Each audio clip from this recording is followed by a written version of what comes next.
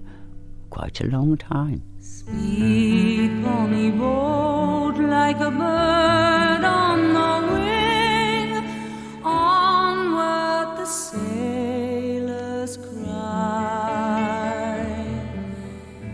Carry the lad that's born to be king, over the sea to sky. That was Barbara Dixon and the Sky Boat Song, and memories for you, June Brown, of all the lullabies that you would sing over the years to your children. Aged 82, you were back on stage stripping off for Calendar Girls. Are you by nature an exhibitionist? Well, no, but if you were on the stage, it didn't matter. It wasn't like being in a room or anything. You see, when I was in the Vic, I played the Vision at whoever's court it was in Faustus, and I got this costume which was cut under the bust, and there was a little bit of coffee-coloured net over your bosom, and then I used to use coffee-coloured makeup anyway, so it looked as if there was nothing on. It didn't worry me at all because I wasn't myself. So it's the same with Calendar Girls. We were supposed to be naked, so I was the only one who had nothing on. But I had this big knitting bag over my private part and top of my legs, you know, my legs. I mean, I had shoes on, that's all. When you say you were the only one who had nothing on, were the other, because of course everybody... Well, they had their tights on, you see. They're it looked about flesh-coloured tights. Yes. Thin, but, you know. But you wanted to do it naked? Well, I was what we were supposed to do. And then I had a couple of knitting squares, like you do for a blanket. And I had one on each needle that I held up in front of my bottom.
Tell me about being in a theatre when you hear the laugh and you know it's for you and what you're doing and what you... It is the most wonderful feeling to be, I think, to be on the stage, because you have a direct contact with the audience, which you don't have in television. I imagine there's not much point in asking you about the prospect of retiring. Are you interested in retiring at all? No, not at all, no. No, I couldn't possibly. What would I do? You've had that audience appreciation. I understand what you're saying. It's different on television, but doubtless it has been there for your character over these last 30 years, and indeed from the stage before and during that. Mm-hmm. I'm going to cast you away to a desert island where you're going to be all alone. No audience there to appreciate you. No fan letters, nobody coming up to you in the bar. How do you think you would cope alone on a desert island? I don't really know. You think about it, you think it'd be... I'm quite a, believe it or not, a solitary person now. I'm a lot on my own and I like silence. I don't put the television on, I don't put the radio on. I do read an awful lot. Are you a practical person? Do you think, would you... Not really. I mean, I could light a fire and I might be able to get fire with sticks and things, and if I had a piece of glass I could do it from the sun probably. I don't know how I'd get rid of salt out of water. I don't know, I might be a bit scared. I used to be frightened of the dark. And if there were animals on it, if there were snakes, well, I'd be in the sea all the time, I think. It's time to go to your 8th, June Brown. What are we going to hear now, and why have you chosen this piece of music? We're back to the unrequited love, but it isn't actually. It's a theme from. It's one of those when they take a theme from the classical music and use it. So it's not really, I'm not being very clever and having lots of classical music. We're only popular today.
With words by Goethe and music by Tchaikovsky, that was None But the Lonely Heart, sung by Leslie Garrett with the Royal Philharmonic Orchestra, conducted by Peter Robinson there. So, June Brown, you will get some books on this island. You get the Bible and the complete works of Shakespeare, and you get to take another book along. You're frowning now. Do you know what your book's going to be? I just want a library. Can't I have a library? No, I've done that before and got into severe trouble. You're not allowed a library. You're only allowed one book. I don't know how it exists. The story of San Michele. I've got about 3 copies now, and I'm trying desperately to remember who wrote it. Axel Munther, who was Swedish and a doctor, and it is very interesting because he did all sorts of exciting things. Yes. You may have that book then. And you're allowed a luxury too. What's your luxury going to be? Well, I'm going to take a packet of tobacco seeds, I think, and grow my own. I'm not sure about the paper. I think I could probably make it out of very thin leaves, like you do a cigar.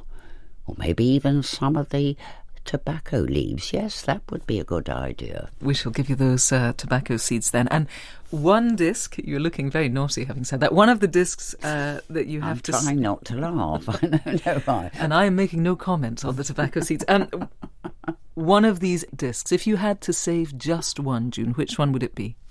I think it would be Pale Hands I Loved Beside the Shalimar. So that is the Kashmiri song that was sung today by Diana Durbin. Thank you. Very first song I ever remember hearing. It's yours then. June Brown, thank you very much for letting us hear your Desert Island discs.